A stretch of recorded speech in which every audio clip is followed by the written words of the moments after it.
El Señor esté con ustedes. Y con tu espíritu. Evangelio de nuestro Señor Jesucristo según San Marcos. Gloria a ti, Señor. Jesús tomó a Pedro, Santiago y Juan y los llevó solos a un monte elevado. Allí se transfiguró en presencia de ellos. Sus vestiduras se volvieron resplandecientes, tan blancas como nadie en el mundo podría blanquearlas. Y se les aparecieron Elías y Moisés conversando con Jesús. Pedro dijo a Jesús: Maestro, qué bien estamos aquí. Hagamos 3 carpas, una para ti, otra para Moisés y otra para Elías. Pedro no sabía qué decir porque estaban llenos de temor. Entonces una nube los cubrió con su sombra y salió de ella una voz que decía: Este es mi Hijo querido, escúchenlo. De pronto miraron a su alrededor y no vieron a nadie, sino a Jesús solo con ellos. Mientras bajaban del monte, Jesús les prohibió contar lo que habían visto, hasta que el Hijo del Hombre resucitara de entre los muertos. Ellos cumplieron esa orden, pero se preguntaban qué significaría resucitar de entre los muertos. Palabra del Señor. Gloria a ti, Señor Jesús. Se me ocurría comenzar la reflexión de hoy haciendo un paralelo entre la primera lectura del libro del Génesis, que nos relata el sacrificio de Isaac que le pide Dios a Abraham, y el Evangelio que nos relata esta escena tan maravillosa de la transfiguración de Jesús.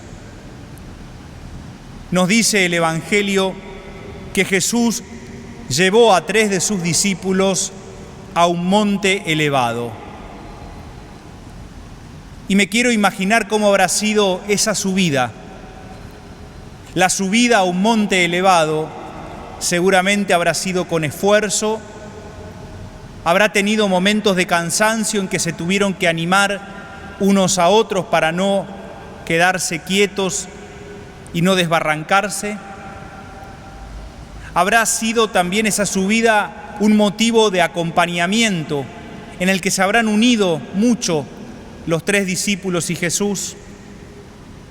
Habrá sido también un motivo de alegría ese camino, porque finalmente llegaron a donde tenían que ir. Por otro lado, la primera lectura donde Dios le pide a Abraham que lleve a su hijo a la montaña que yo te indicaré.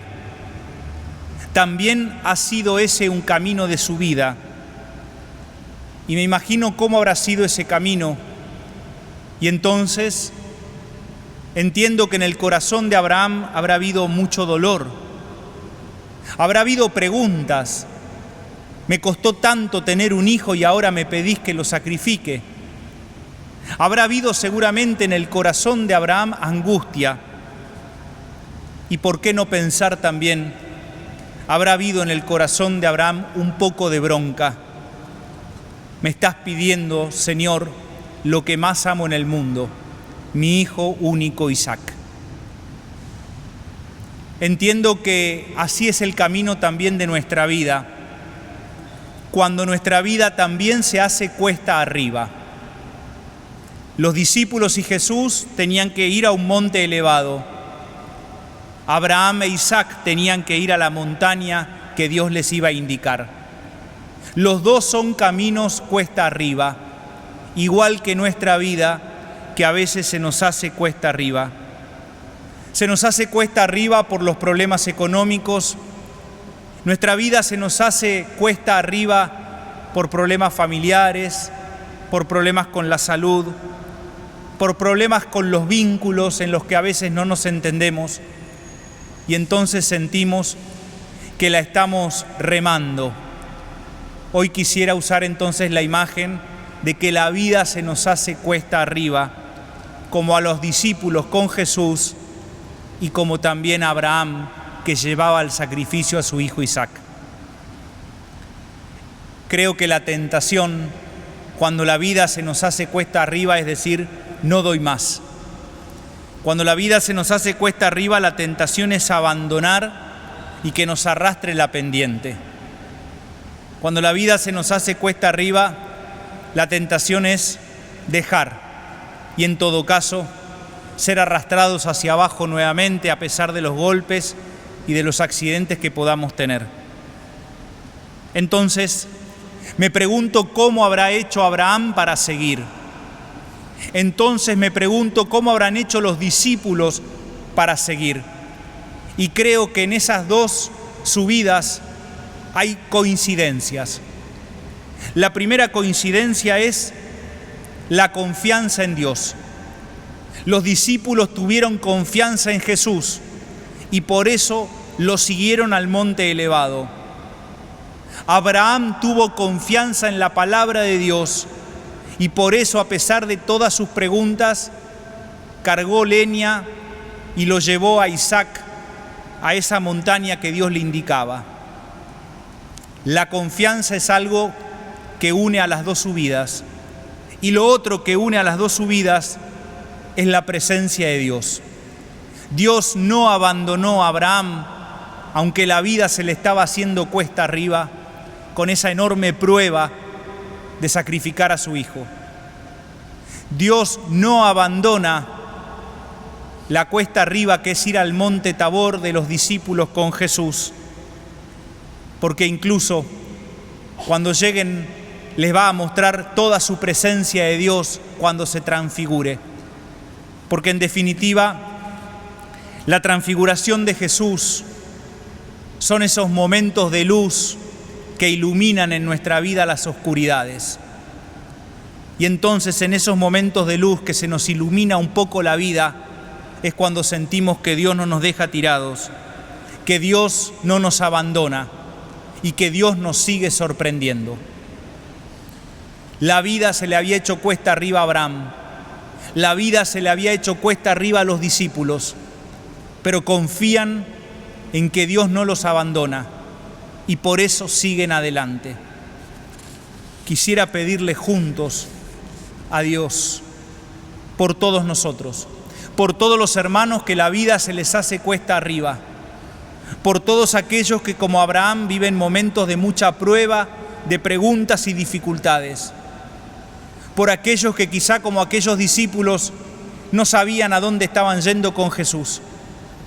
No abandonemos, no dejemos de tener confianza en Dios que camina a nuestro lado y que quizá nos sorprenda e ilumine nuestra vida como lo hizo con los discípulos cuando se transfiguró. O quizá nos sorprenda y escuchemos su voz que nos hace una promesa como la que le hizo a Abraham de que iba a ser padre de una nación enorme, que iba a tener una descendencia gigante, porque Dios no nos deja tirados a pesar de las dificultades. Quería también hoy recordar a Monseñor Saspe, como decía el guión, sacerdote de nuestro clero de Buenos Aires, que fue después el primer obispo de Rafaela y fue arzobispo de Santa Fe.